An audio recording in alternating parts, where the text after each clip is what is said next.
I wasn't even planning on uploading today. Like, honestly, I was gonna upload in the morning, but after tonight, I have to get this video out now. After the absolute amazing start Miami comes out to, Max Strus hitting 4 of his first 5 threes, Gabe Vincent giving us a nice start.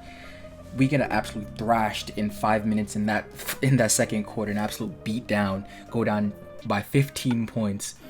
And they gave us 21 in just 5 minutes. We were able to keep them under a little bit more, and we only go into halftime down 6.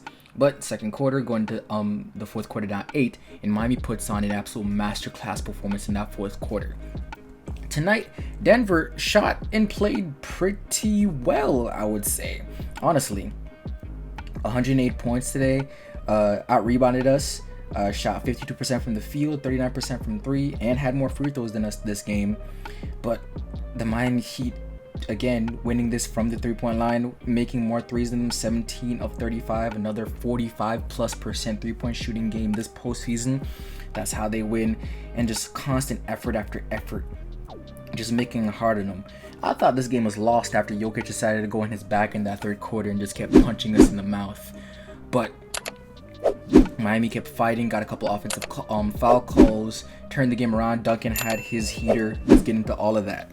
The first half, it felt like we were taking punch after punch after punch. To only go in the second half only down 6 after what we experienced in that second quarter is honestly amazing. And to be honest, I thought that after the way we started that game, we may not be able to play better throughout the game. But this Heat team just kept on coming. No matter how much you kept trying to put them away, they kept throwing punches back. Gabe tonight had an absolute masterclass performance. 23 points tonight, 3 assists, 2 steals, 8 of 12 shooting from the field, 4 of 6 from 3, and overall just a fantastic Fuller general the entire game, and basically just giving us everything that we needed to win this game.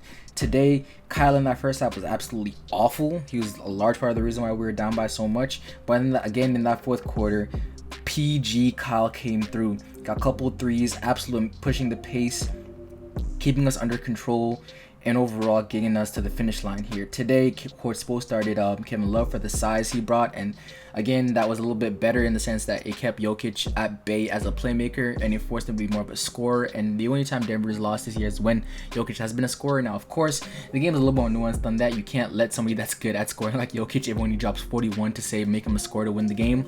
But you were able to also keep him away from being a playmaker while also being a scorer this game, and that essentially was the thing that helped Miami win this. Also, MPJ seems like he has the finals jitters.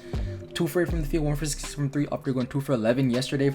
Last game from 3, you were able to contain Jamal Murray, 7-15 from the field this game, 18 points, but he had 10 assists, so he was mostly the floor general, playing the true point guard this game. And overall, with the size of Kevin Love on the floor, Aaron Gordon wasn't able to go off on you. And while their bench did play pretty well and they got some good minutes from guys like Christian Braun, Jeff Green, and Bruce Brown, Miami's bench in that second half was definitely able to take the cake and give us a nice little push. We went on the run to take the lead with Jimmy out of the game. And Jimmy coming into the fourth quarter, while he didn't have overall the best game, only 7-19 shooting, obviously we know that ankle injury is still killing him. But again, hitting some clutch shots down the stretch. And today he had 9 assists, and he put some pressure on the ball, got into the free throw line. Overall, after only having 2 free throws in the first game, the Miami Heat had 20 this game. While they still got out free throwed, they still played pretty well.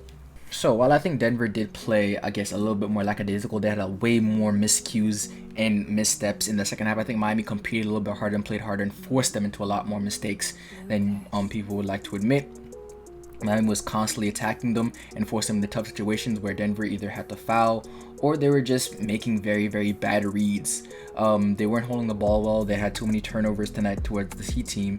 And overall, we were able to capitalize on a lot of them. Even though they were capitalizing on our miscues in the first half, we were able to come in and do the same thing in the second half. Overall, a fantastic performance from the Heat team. But with every win, there's going to be a little bit bad. Caleb had an underwhelming performance again, but hit another clutch 3.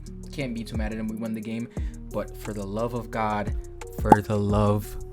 even if they play Yerk 7 or something, no more Cody Zeller minutes. I'm begging. I am begging, bro. It made me want to punch a wall watching that man on the court. Jokic was absolutely abusing him. Bam was playing pretty good defense on the man throughout the entire game. I really do need to go through the numbers, and I'll show them on the screen when I have them of what he scored on Cody Zeller versus what he scored on Bam. But it's a huge freaking difference. Overall, fantastic performance. Yeah, able to take one in Denver. This is the first game they've lost in 66 days in Denver. This is the first game we've ever won in Denver in the past 7 years. And now we go to Miami with home court. And our role players have always been able to play really well at home in these playoffs. So hopefully they keep up these performances in their shooting, and Jimmy can actually, give us a Jimmy-like performance, and we were able to take Game 3 as well. But great performance from Bam. So far, he's the Finals MVP in this series. 21 points again today, less than last game, but 9 rebounds, 4 assists, 2 blocks. Playing really well, guarding Jokic really well, making the right reads. Again, being the reason why Duncan was able to get into the game as much as he has been able to do. Being a disruptor in that zone for the Heat. And overall, just being the same amazing player he is. He's consistently been aggressive offensively in the series because we need him to, and he's going at Jokic and forcing that man to defend, and it is working. But let me know what you guys think in the comments section down below. How do you think next game is going to go? This has been an amazing experience for me as a Heat fan. That being said, this is Puppy. That's my time, and I'm out.